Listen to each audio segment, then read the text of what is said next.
Does your food make you smile? Good food should make you smile. I mean, maybe even close your eyes and moan just a little bit. Don't worry, I'm not going to get freaky on you. I'm talking about when you eat something. Maybe it's a pork chop that's like cooked to perfection. Or it might be onions and mushrooms that have been sauteed just right. And it's like it sends a signal to your brain that says, pay attention. This stuff is good, really good. That's what I'm talking about. But do you get to where you feel like that you eat the same stuff over and over again? I mean, does the idea of what's for dinner make you want to just go, nah, to hell with it, let's just order pizza? Here's the problem. If you do that very often, all of a sudden it's going to feel like that somebody is shrinking the clothes in your closet because everything just fits tighter than what it should. I understand how frustrating all that is. I mean, that's kind of where I was. I describe now what I used to eat as the standard American diet, or the SAD diet, because it's like I was eating way too much processed food. I was eating way more carbs than what I needed. And I was eating sugar that I didn't even realize I was eating because it stuck in everything. And I was eating more than my fair share of fast food. And it definitely felt like somebody was shrinking the clothes in my closet. I was even having health consequences. Now, I'd already tried the low-fat approach. But the idea, I just couldn't choke down another dried-out chicken breast and steamed broccoli. And here's the irony of that. The quote, healthy fat that they talk about in that kind of a diet, I mean, like canola oil and vegetable oil, I mean, that stuff is actually harder on your heart than if you're eating butter, olive oil, and even lard. But here's the good news. You don't have to eat boring, tasteless food. You don't have to hire a private chef. Okay? You don't have to spend a lot of money eating in high-end restaurants. Okay? You can get to where you can fix incredibly tasting food in the comfort of your own kitchen and get healthier in the process. Now, before all the attorneys freak out, I'm not a doctor, and I'm definitely not qualified to give medical advice. But I am a certified primal health coach, and I can tell you that you can get healthier eating real food. I'm Jim Brown. I'm a primal health coach. I help people get healthier without having to chain themselves to a treadmill.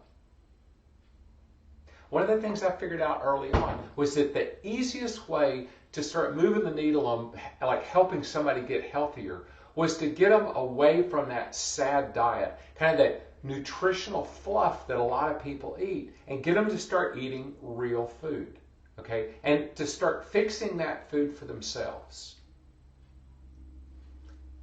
That's one of the reasons that I started Fearless Cooking. Years ago, my son made a meal for me that really changed the way that I looked at food and cooking. He had just graduated from culinary school, and he had volunteered to fix dinner for his sister and me. So we had gone and bought this gorgeous piece of tuna, and he said, "No, I'll handle this." Only problem was he was going to fix it in my daughter's kitchen, and she had just moved into this place, and her kitchen definitely wasn't stocked. But Ethan's like, "Man, how bad can it be? You know, I'm now a trained professional. I got this." So he starts looking around. He finds that she has some garlic. So he's like, okay, well, that's a place to start. And I'll never forget, he opens up the refrigerator, and it was like this white light came back at him because there was hardly anything in the fridge. But he looks in there and he goes, okay, let's see, here's some maple syrup. Here's some butter. That's a good sign. There was these like two kind of sad-looking limes. And then there was this shriveled up piece of ginger. And he's like, I can work with that.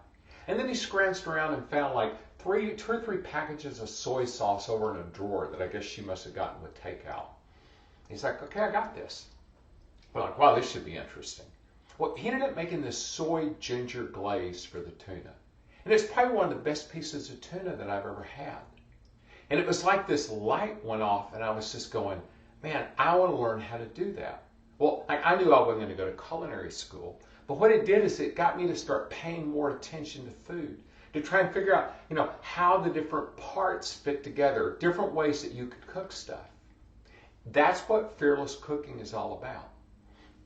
Fearless Cooking is a 1-hour live stream on Sunday afternoons from 4 to 5 o'clock. And here's the deal. You're going to cook along with me in the comfort of your own kitchen. Now, we'll roast things, braise things, saute, we'll poach. We're going to use an Instapot. Hell, we're even going to use something called a sous vide. And don't worry, I'll explain that as we go along. But all these are ways to coax the most flavor out of food with the least amount of hassle.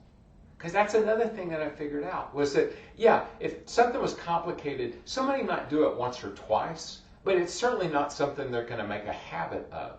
Okay? And the whole purpose of this is to get people in the habit of cooking great tasting food that actually nourishes them. So if you want to up your cooking game, okay, here's kind of how this thing works. The week ahead, you'll get a heads up on, okay, here's what the meal's going to be, here's any equipment you'll need, here's the ingredients, here's the steps, and here's any prep work that you need to do prior to the 4 o'clock start time. And there's also a closed Facebook group. Okay, so what that does, it's a great way to get questions answered, to kind of see what other people in the Fearless Cooking class are cooking, get some creative ideas, okay? And it also gives you a heads up on the coming week's meals. Now look, I can't tell you that if you start taking Fearless Cooking classes, that all of a sudden the lines in the grocery store are going to get shorter, okay? But what I can tell you is that you're going to start looking at food in a different way. Let's say you go to the grocery store and you've got it in your head, I want to do something with green beans. And you get to the grocery store and the green beans just look bad. It's like, no problem. Now you have options because you're like, hey, wait a minute, I remember we did something with kale. But maybe kale's not your thing. But you get there and the collards are beautiful or the Swiss chard, and it's like, okay, I know I can work with that.